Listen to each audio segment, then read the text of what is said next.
ततो समीहसे ततो नभ्यं कुरु शन्न कुरु प्रजाभ्यो अभ्यं न पशुभ्यः। ओम शांति शांति शांति। सभी को सादर नमस्ते। उपस्थान मंत्रों के विषय में चर्चा हो रही थी पहले।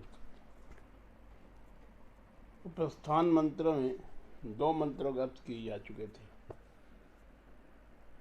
और 2 मंत्र अभी शेष हैं।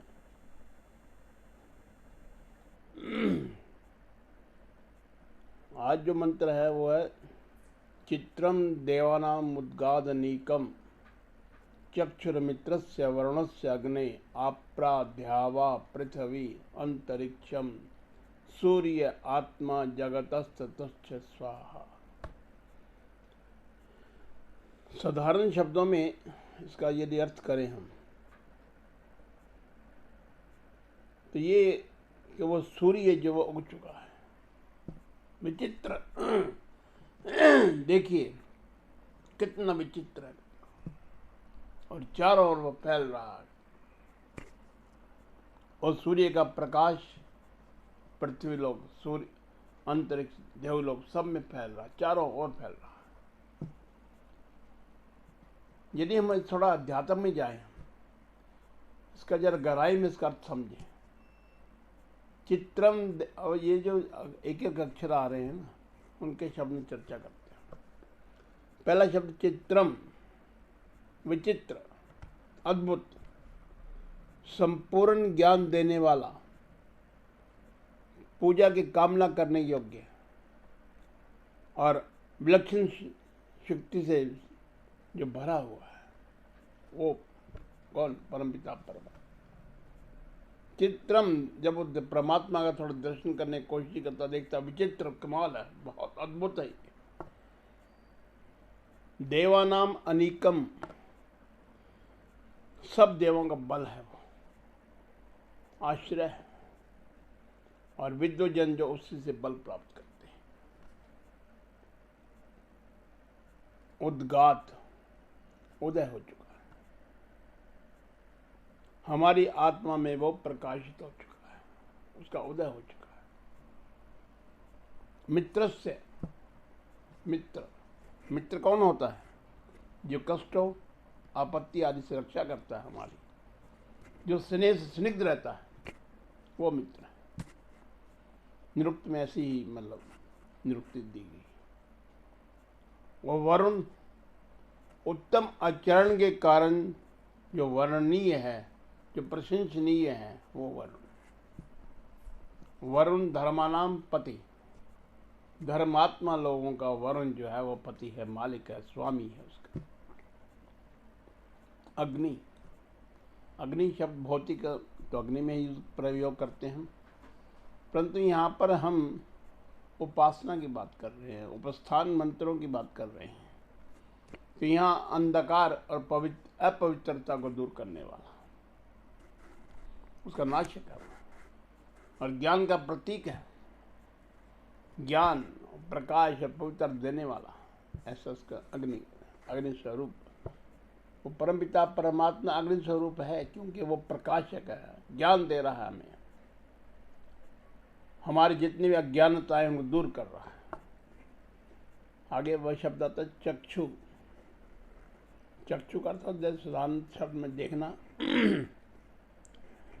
जिस प्रकार से नेत्र जो है हमारे प्राणियों के मार्गदर्शन करता है, उसी प्रकार परमपिता परमात्मा भी हमारा मार्गदर्शन करता है। या यूं करें, परमपिता परमात्मा ही हमारा मार्गदर्शन करता है, इसलिए वो चक्षु। गौपथ ब्राह्मण में लिखा है यह चक्षु से बृहस्पति है और चक्षुर भाई ब्रह्म, शतपथ ब्राह्मण में आता है ऐसा। इसी प्रकार से जब आत्मा की बात करते हैं, शब्द आता आत्मा, परमात्मा का नाम ही आत्मा है।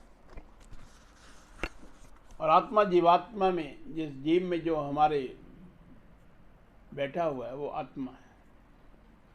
आत्मा ही अयम प्रजापति। ये शब्द शतपथ का है। जो प्रजापति परमपिता परमात्मा वो ही आत्मा है, मतलब परमात्मा का दूसरा नाम आत्मा कह लीजिए। और आपने वो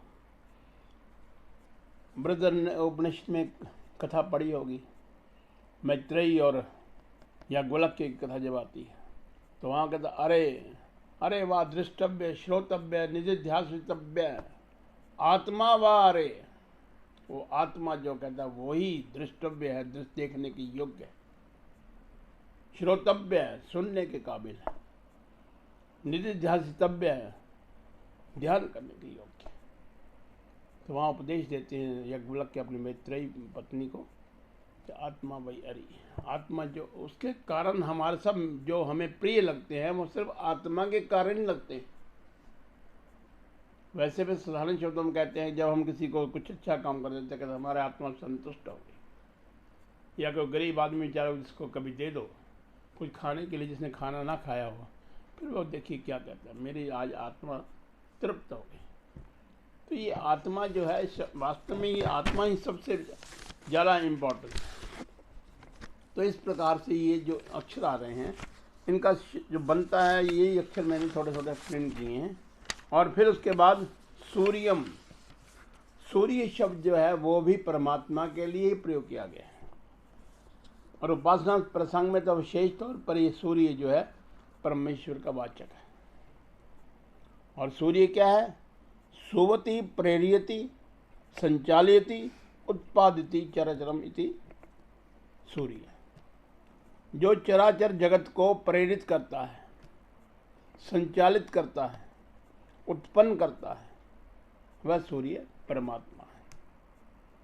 और ईश्वर आगे जो है सूर्य आत्मा जगतस्थित स्वाहा, तो ईश्वरी सब चेतन और स्थावर पदार्थों में व्यापक है और उन्हें चला रहा है वो, अतः वही सबका आत्मा है। अब थोड़ा सा मंत्रों के अर्थ जो विशेष तौर पर जब सार्वधिक इस आपने एक एक शब्द को ले लिया हमने, अब जब इसका अर्थ जब करते हैं तो वो क्या बनता है कि चित्रम देवानाम उद्गादनीकम चक्षुर्मित्रस्य वरुणस्य अग्नि, वह परमपिता परमात्मा जो पूज्य कामना करने की योग्य है, अद्भुत विलक्षण वाला है, शक्ति रूप से युक्त है, वो परमपिता परमात्मा हमें विद्वान जनों को उसका जो उनके आश्रय है, उनका जो परम बल है, वो उनकी आत्मा में प्रकट हो चुका है, प्रकाशित हो रहा है।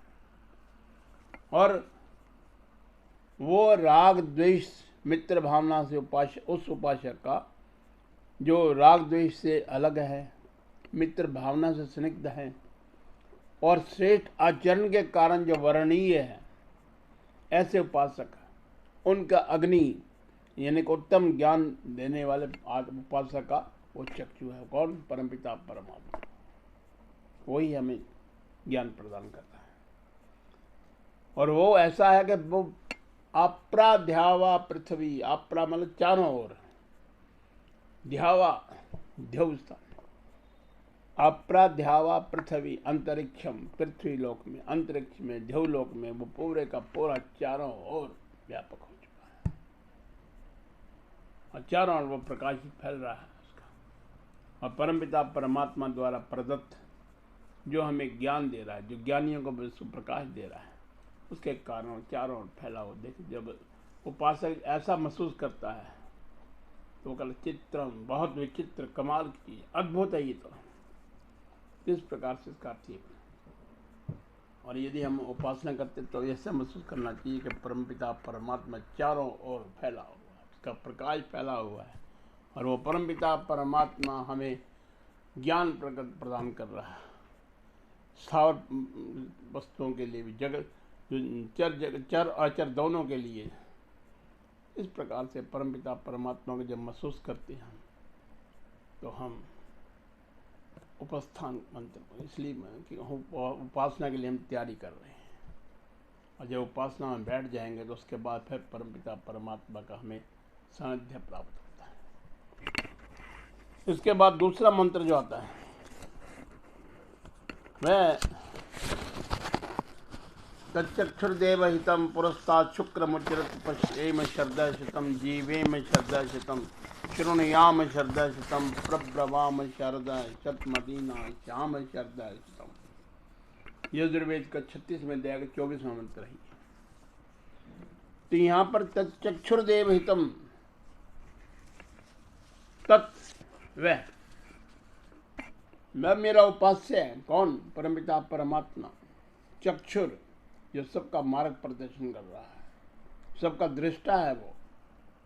देवहितम, दिव्य गुण कर्म स्वभाव वाले जितने विद्वान लोग हैं, जितने ज्ञानी लोग हैं, उनका हितकारी है। देवहितम। शुक्रम, शुक्रम शब्द आता है शुद्ध के लिए, ज्ञान स्वरूप जो पवित्र है। वैसा कौन है? परमपिता परमात्मा, और पवित्र करता है वो, इसलिए इसका नाम शुक्र है। पुरस्तात् उच्चरत, वो पहले से ही सृष्टि के प्रारंभ में ही कहते हैं, वो अनुभव होना शुरू हो जाता आत्मा में। जब ऐसी स्थिति आती है तो परमपिता परमात्मा सबसे पहले हमें अनुभव होना शुरू हो जाएगा, और जैसे जैसे अनुभव होगा हम परमपिता परमात्मा स्थिति पहुंचते। अधीन, दीन नहीं होना कहता है, हीन भावना नहीं आनी चाहिए।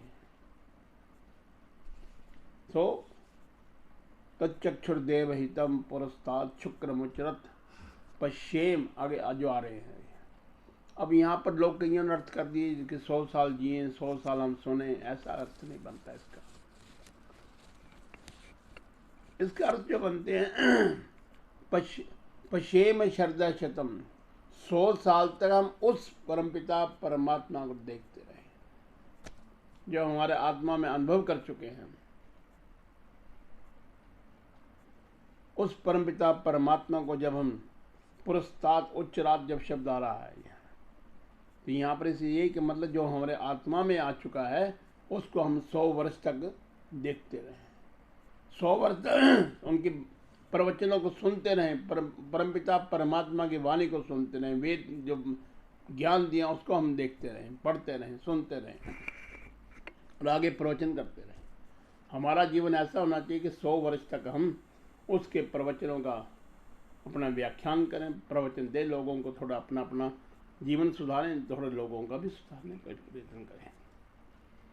तो इस प्रकार जो आत्मा में अनुभव हो, परमात्मा का अनुभव हुआ है, वह 100 वर्ष तक देखे, उस परमपिता परमात्मा 100 वर्ष तक सुने, 100 वर्ष तक जीते रहे और उनका प्रवचन करते रहें, और उसकी उपासना से स्वतंत्र, अधीन, हीन भावना नहीं आनी चाहिए, स्वतंत्र, स्वाभिमानी और समृद्ध बने रहे। इस प्रकार से हम वो यश शरदशतात, यदि हमारा जीवन ऐसा ही रहा तो हम 100 साल क्या 100 साल से ऊपर भी परमपिता परमात्मा की कृपा से जीवित रह सकते हैं।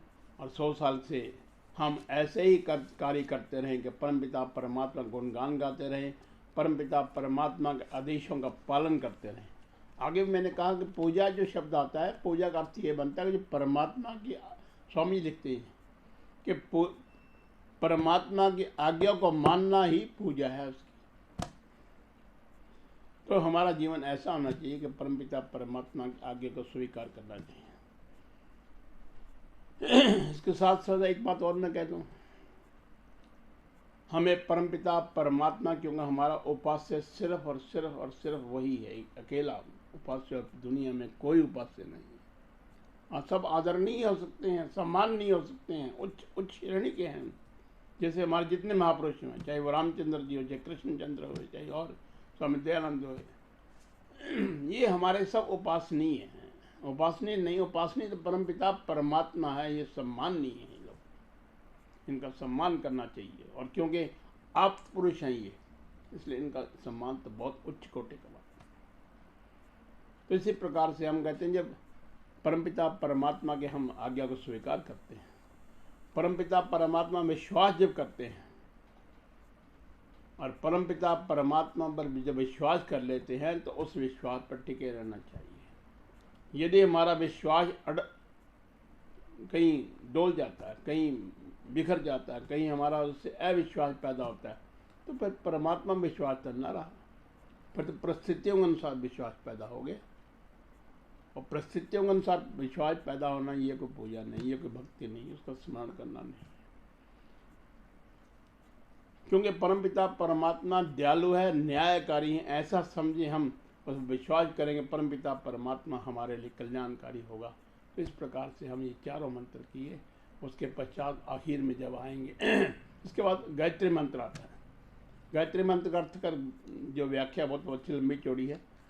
आप ये समझ लीजिए कि ये सारे का सारा जितना संध्या की गई है वो सारा अनुष्ठान है उसके गायत्री का। तो हम गायत्री मंत्र का उच्चारण करते हुए, और स्वामी लिखते हैं 1.5-2 घंटे तक आपने उसका विचार करना चाहिए। मतलब जो मंत्र बोले उन पर एक एक विचार कीजिए, क्या हमने कहा, और फिर गायत्री के अनुसार उसके मंत्रों का करके ध्यान फिर आचरण करें। उसके बाद फिर परमपिता परमात्मा से आगे हम प्रार्थना करते हैं, वो अगले एपिसोड में। बहुत बहुत धन्यवाद आपका। ओम शांति शांति शांति। बहुत धन्यवाद।